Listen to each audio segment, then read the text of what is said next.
Inilah Injil Tuhan kita Yesus Kristus menurut Yohanes bab 1 ayat 1 sampai dengan 18.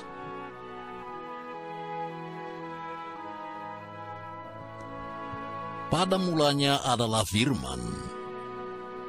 Firman itu bersama-sama dengan Allah, dan Firman itu adalah Allah. Ia pada mulanya bersama-sama dengan Allah.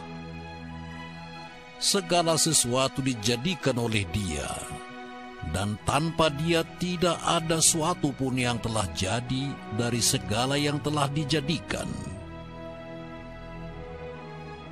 Dalam Dia ada hidup, dan hidup itu adalah terang manusia. Terang itu bercahaya di dalam kegelapan, dan kegelapan tidak menguasainya. Datanglah seorang yang diutus Allah, namanya Yohanes. Dia datang sebagai saksi untuk memberi kesaksian tentang terang itu, supaya oleh dia semua orang menjadi percaya. Dia bukan terang itu, tetapi dia harus memberi kesaksian tentang terang itu. Terang yang sesungguhnya, yang menerangi setiap orang, sedang datang ke dalam dunia. Dia telah ada di dalam dunia, dan dunia dijadikan olehnya, tetapi dunia tidak mengenalnya. Dia datang kepada milik kepunyaannya, tetapi orang-orang kepunyaannya itu tidak menerimanya. Tetapi semua orang yang menerimanya diberinya kuasa supaya menjadi anak-anak Allah, yaitu mereka yang percaya dalam namanya. Orang-orang yang diperanakan bukan dari darah atau daging, bukan pula secara jasmani oleh keinginan seorang laki-laki, melainkan dari Allah. Firman itu telah menjadi manusia dan diam di antara kita, dan kita telah melihat kemuliaannya, yaitu kemuliaan yang diberikan kepadanya sebagai anak tunggal Bapa, penuh kasih karunia dan kebenaran. Yohanes memberi kesaksian tentang Dia dan berseru, katanya, "Inilah Dia yang kumaksudkan ketika aku berkata, kemudian daripada aku akan datang Dia yang telah mendahului aku, sebab Dia telah ada sebelum aku." Karena dari kepenuhannya, kita semua telah menerima kasih karunia demi kasih karunia. Sebab hukum Taurat diberikan oleh Musa, tetapi kasih karunia dan kebenaran datang oleh Yesus Kristus. Tidak seorang pun yang pernah melihat Allah, tetapi Anak Tunggal Allah yang ada di pangkuan Bapa, Dialah yang menyatakannya. Demikianlah sabda Tuhan.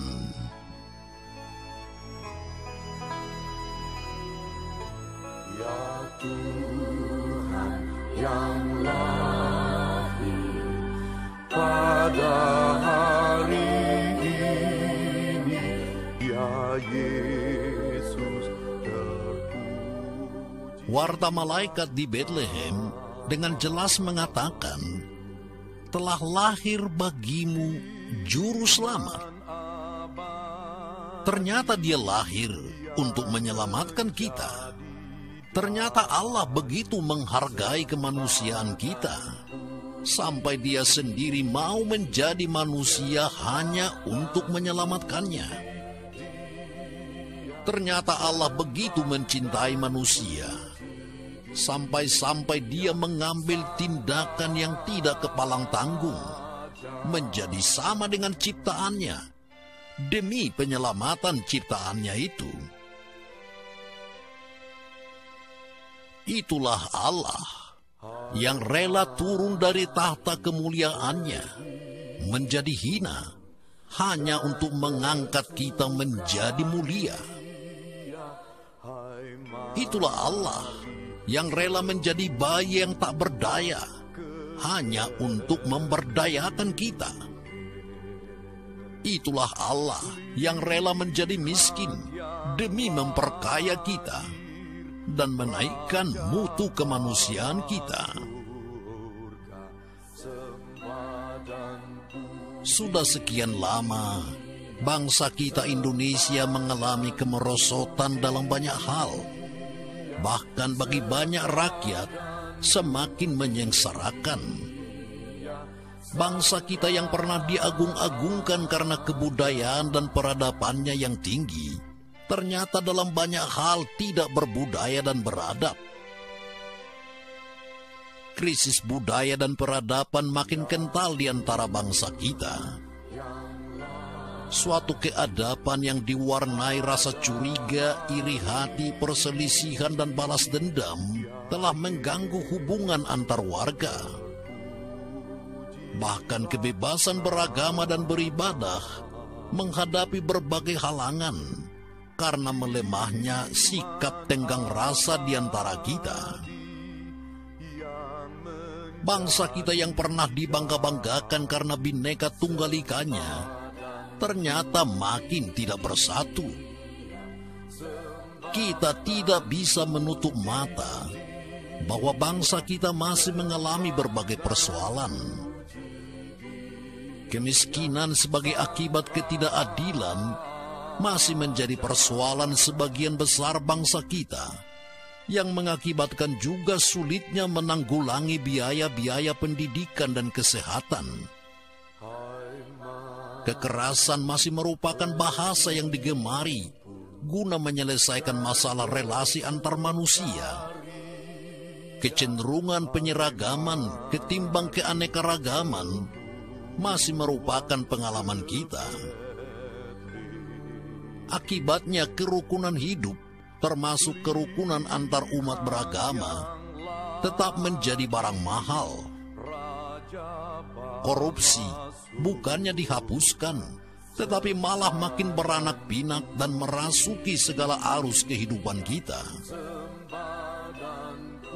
Penegakan hukum yang berkeadilan dan penghormatan terhadap hak-hak asasi manusia masih merupakan pergumulan kita.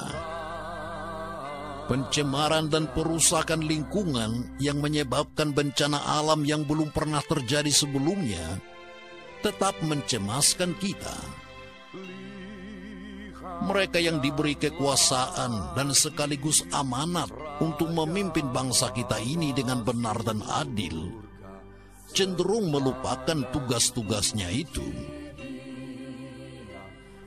Kalau memang kita dengan hati tulus merayakan Natal, sebenarnya kita mau menyatakan bahwa kita bersedia menerima anak yang baru lahir itu.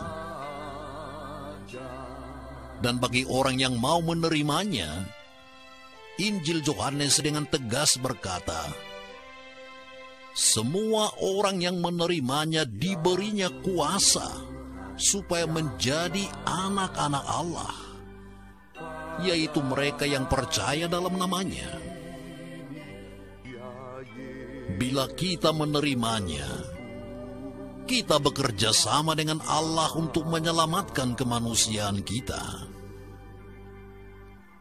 Maka dengan merayakan Natal, kita baharui kembali tekad kita untuk menaikkan mutu kemanusiaan kita.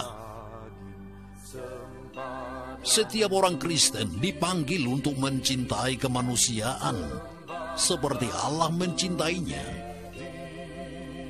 Setiap orang Kristen seharusnya menjadi orang-orang yang bermutu kemanusiaannya.